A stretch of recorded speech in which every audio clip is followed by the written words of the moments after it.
Sessiz kaldı evimizin bir küncü. Sanki gitti ışığımız, günümüz. Senin yokluğun ağır dert oldu ata. Yüreğimizde kaldı sözümüz, yüreğimizde kaldı sözümüz. Sen bize dağ kimi arxaydın, çetin günde güç dayaq idin.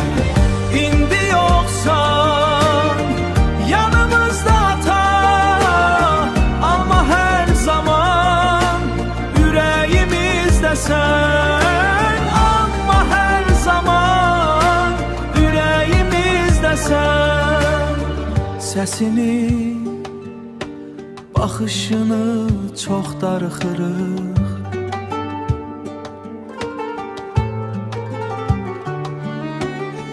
Səsini, baxışını çox darıxırıq.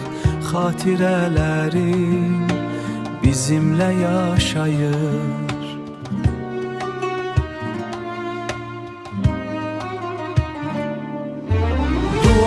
Dualarımız her zaman senedir. Ruhun şad olsun, mekanın cennet olsun. Ruhun şad olsun, mekanın cennet olsun ata.